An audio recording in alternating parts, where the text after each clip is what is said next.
Presiden terpilih Prabowo Subianto berencana merombak Kementerian Keuangan pada tahun pertamanya menjabat sebagai Presiden RI. Hal ini diungkapkan Dewan Penasihat sekaligus Ketua Dewan Pakar Tim Kampanye Nasional Prabowo Gibran, Burhanuddin Abdullah. Burhanuddin bilang akan ada Kementerian Penerimaan Negara yang bertugas mengurusi pajak hingga bea, cukai, dan PNBP. Hampir kita itu 30%. Yang pertama yang akan diubah kelembagaannya adalah penerimaan negara. Mudah-mudahan insya Allah akan ada Menteri Penerimaan Negara yang mengurus pajak, cukai, dan PNBP. Jadi pisahan dari Kementerian Keuangan. Salah satu yang menjadi sorotan adalah wacana bertambahnya jumlah kementerian lembaga di kabinet baru mendatang. Wacananya ada 44 kementerian dalam kabinet Prabowo Gibran. Beberapa kementerian akan dipecah. Apakah wacana ini untuk menjadikan kementerian yang ada lebih fokus pada bidang yang dijalani atau justru untuk mengakomodir kader parpol di kabinet? Sudah bersama kami politisi senior Partai Golkar, Bang Nurdin Halid, dan juga Direktur Eksekutif Trias Politika, Mas Agung Baskoro. Selamat petang Bang Nurdin, Mas Agung, terima kasih sudah bergabung bersama kami di Kompas Petang. Selamat petang, Assalamualaikum. Mbak Cynthia, Bang Nurdin. Ya, Bang Nurdin, ini tujuan dipecahnya kementerian ini sebenarnya apa? Urgensinya apa? Jadi kalau kita melihat tantangan bangsa hari ini, baik di dalam maupun keluar, maka bila ada ide Pak Presiden terpilih untuk menambah jumlah kabinet, kemudian fokus, kemudian memecah beberapa kementerian, itu adalah sebuah ide dan gagasan yang sudah sangat antisipatif terhadap kebutuhan bangsa hari ini dan kebutuhan masa depan.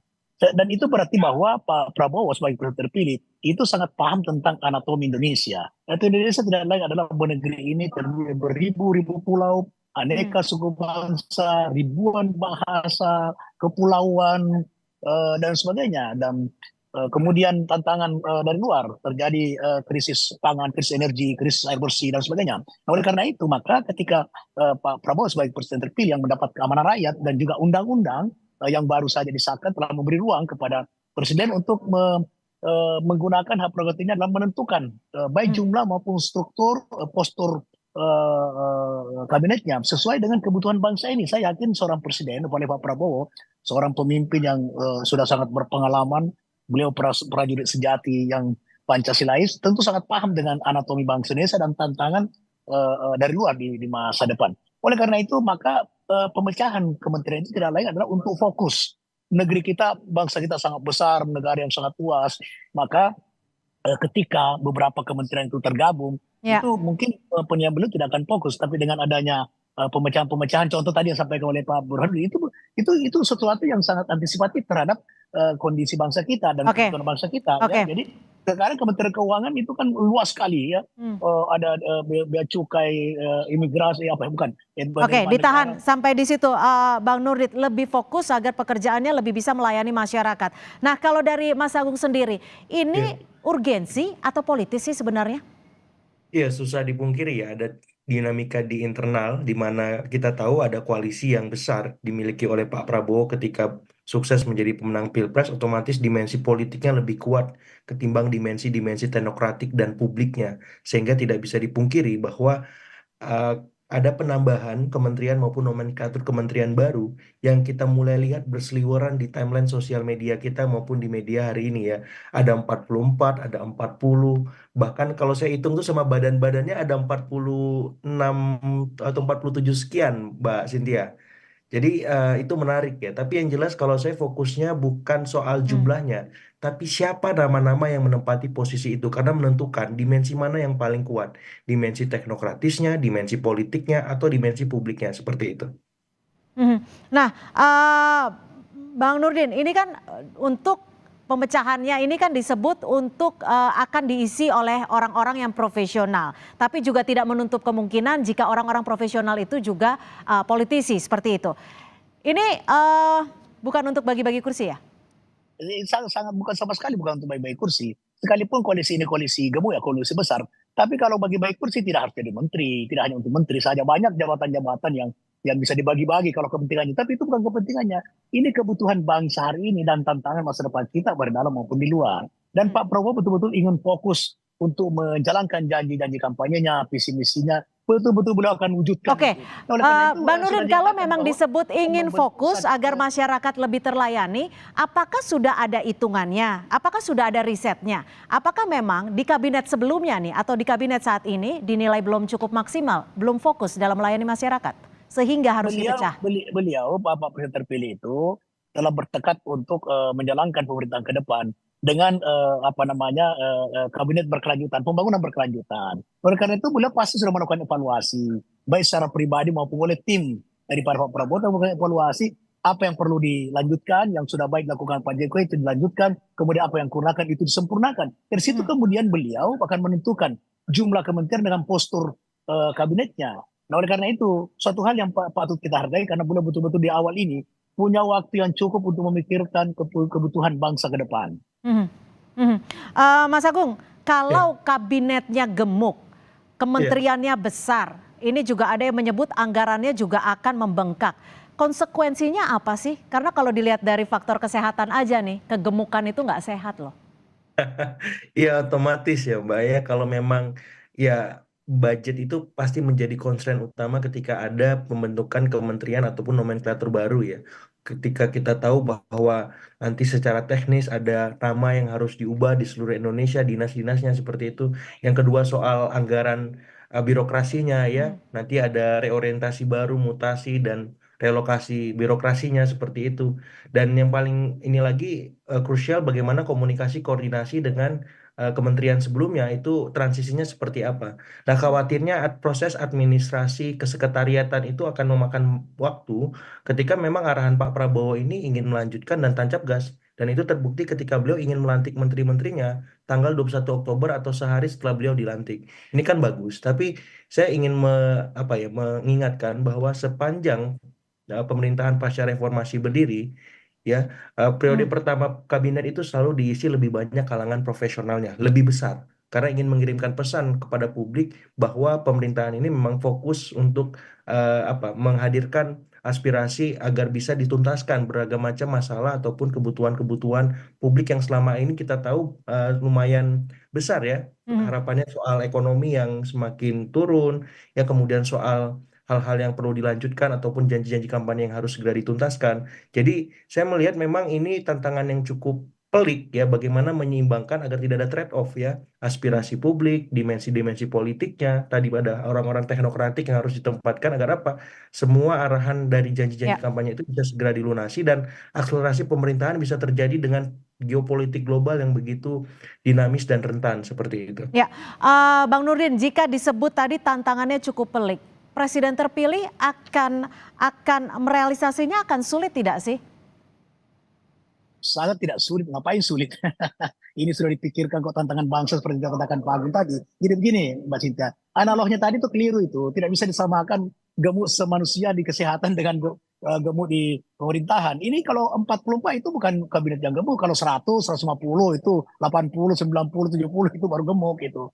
Kalau 40 sampai 44 itu belum. Nah, dan begini, di zaman Orde Baru itu Menteri Perumahan itu sendiri, kemudian Menteri PU sendiri, Menteri Lingkungan Hidup sendiri, Menteri Kehutanan sendiri. Jadi sudah pernah juga ini baru sendiri. Artinya ingin disamakan dengan Orde Baru seperti itu? Bukan begitu Cynthia. Mungkin beliau sudah mengevaluasi ketika ini kementerian ini baru sendiri, maka dia fokus. Kalau tidak digabung itu bukan kurang fokus, tapi tidak maksimal dalam melayani kepentingan masyarakat. Itu satu. Yang kedua, tidak bisa dinilai sebuah anggaran dengan keberhasilan kementerian melayani kepentingan rakyat. Seberapa dia kepentingan rakyat terlayani, maka anggaran tidak punya arti dibanding dengan kepentingan rakyat. Jadi tidak bisa hanya anggaran yang selalu menjadi alasan, kemudian kita tidak memiliki kepentingan rakyat. Ketika sebuah kabinet, tapi gini Bang Nurdin, untuk melayani kepentingan sebentar Cynthia. Kemudian kepentingan rakyat terlayani dengan baik, menuju kemakmuran, kesejahteraan, itu adalah jauh lebih baik dibanding menghitung anggaran itu, jumlah anggaran maksud saya gitu. Oke, tapi kalau untuk mengorganisirnya, untuk mengaturnya, karena kalau kita perspektif ke negara maju, Amerika Serikat itu hanya punya 15. Ya, jadi tidak bisa dibandingkan juga dengan itu. Kalau soal mengatur kebijaksanaan memimpin seperti Indonesia, Pak Prabowo di hutan saja bisa memimpin, apalagi di Indonesia, apalagi di Jakarta. Di hutan saja beliau sudah pernah memimpin sebagai prajurit.